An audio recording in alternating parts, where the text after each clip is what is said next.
Florida State Prison, and that'll run consecutive to count one for a total 24 years Florida State Prison.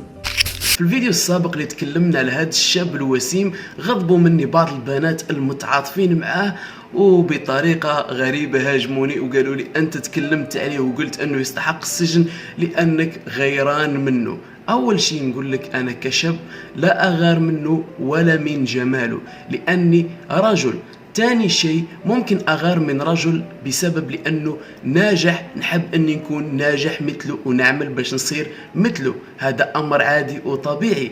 وتاني شيء قالت لي أنك غيران منه لأنه البنات حبوه والبنات تعاطفوا معه. أنا كل النساء لا يعنوا لي ولا شيء سوى حب امرأة واحدة واللي هي أمي العزيزة. حب أمي يغنيني على كل النساء.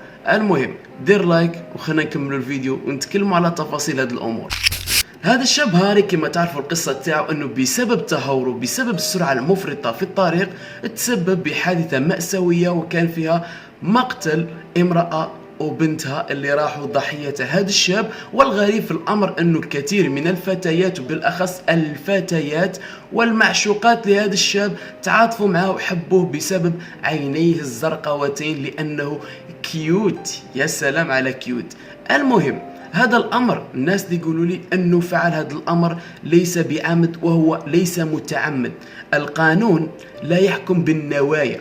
ربي سبحانه احنا كمسلمين إن الأعمال بالنيات هذيك عند ربي، ولكن في القضاء في الدنيا القضاء يحكم بالأفعال وليس بالنيات. نعطيكم أنا مثال وركزوا معايا. مثلا أنت في جريمة قتل هنا موجودة وأمام هذاك الضحية يوجد سكين أو سلاح، أنت تروح في هذيك اللحظة بطريقة غبية تمسك هذاك السكين وفي هذاك اللحظة تجي الشرطة ويمسكوك في هذيك الطريقة.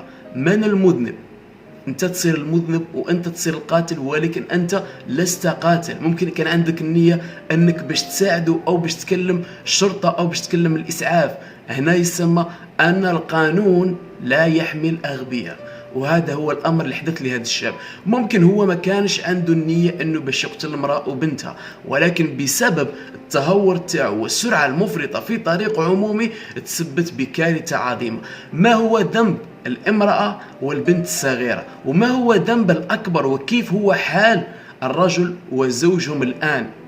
أنه الزوج فقد بنته فقد زوجته، الآن هو يعاني في معاناة كبيرة. أنا من نظرية منطقيا اللي يستحق التعاطف هو الرجل اللي توفت زوجته وبنته، لأنه خسارة عظيمة جدا وعذاب نفسي كبير للرجل. وأما عن الشاب راح يكون درس لي هو أو درس للكثير من الشباب أمثاله باش ما يتهوروش وما يندفعوش بتلك الطريقة، لأنه كان قوانين كاين امور الانسان لازم يحترمها. انك تحب تمارس السباق او دير سباق، توجد حلبات سباق، دير هوايتك، ولكن مش تتسابق انت وصديقك بسيارة في طريق عام وطريق عمومي وبسرعة جنونية 150. تخيل معايا أنه الطريق هذاك اللي يزرى فيه الشاب أنه منطقيا وقانونيا ممنوع أنك تفوت 60، وهو كان يجري بسرعة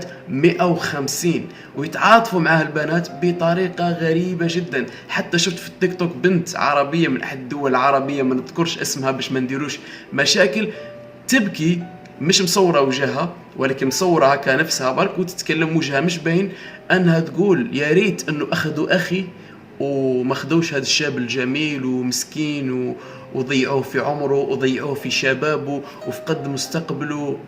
يلا نسألكم سؤال لكل المتعاطفين مع الشاب والمتعاطفات، ياك أنتم عندكم إنسانية ممكن أكثر منا. نسألكم أنا سؤال، تخيل هذا الأمر لو كان حدث إلى أخيك أو أمك، تفقد أخيك وأمك بسبب تهور من شاب، هل تسمح له أو لا؟ هل في نفس الوقت راح تقول لي أنه هذا الشاب نيته بالنية؟ لا صديقي، ما راح تقول بالنية وأكيد ما راح تسامح. ديما الإنسان يحط روحه في مكان الضحية وفي مكان الإنسان. هنا المتضرر الأول والكبير هو الرجل اللي خسر مرته وبنته. اما على الشاب كما قلنا درس راح يتعلم منه. اما الفتيات هذوك المراهقات والمندفعات صراحة، لانه شفت الكثير منهم متضامنين معه فقط لانه شاب جميل ووسيم، لا اكثر ولا اقل. يعني اذا كان شاب جميل لا نعاقبه، اذا كان شاب غير وسيم نعاقبه. تخيل معايا محكمة تحكمها امرأة، تخيل معايا صديقي، تعال انت وش عندك جريمة، دور نشوفك، لا انت مش جميل، يلا 10 سنين سجن. انت اوه جميل كيوت، انت 6 اشهر بس. وانت لا انت مو جميل، نعطيك 7 سنين سجن. هكا راح تكون الاحكام، ليست بالعاطفة، الأحكام بالقوانين. أنت ولا أنت وأي واحد يشوف فينا، أعطونا رأيكم في الحكم تاعو، أنه حكموا عليه 24 سنة، هل يستحق أو لا يستحق؟ هل هو مذنب أو ليس مذنب؟ أحترم كل الآراء ومرحبا بكم في التعليق. ولكن عندي أمر مهم لازم نتكلم فيه، أنه هذا الشاب لو لم يكن أمريكي وكان شاب عربي ومسلم، سطر عليها 100,000 سطر، مسلم في أمريكا وفعل هذا الأمر، الإعلام الأمريكي والأجنبي راح يتكلم عليه أنه إرهابي. نبصم لكم بالعشرة عليها، وصدقوني هذا الأمر اللي كان يحدث. وتعرفوا واحد الأمر، أنه هذا الشاب قصته كيحدث في أمريكا أو في دول أجنبية تعاطفوا معه القليل فقط، ولكن في الدول العربية يا سلام، كل البنات الدول العربية اتعاطفوا معاه بطريقة كبيرة جدا. وتحية لأي بنت شات فيا ما تعاطفتش مع هذا الشاب، واحترم كل الآراء، ولكن أنا أرى هذا الشاب هو مذنب لأنه تهور وأدى بنفسه إلى التهلكة. نقط ونرجع للسطر. ما تجيش تقولي لي أنه نيتو مو نيتو، مو متعمد. أرجع الكلام اللي ولا قلت له، أن القضاء لا يحكم بالنوايا، القضاء يحكم بالأفعال والأدلة. فهمتوا معايا؟ المهم إن شاء الله وصلكم الميساج، وهذا كان ردي على التعليقات والانتقادات اللي وجههم لي بعض الفتيات المراهقات والمعشوقات لهذا الشاب.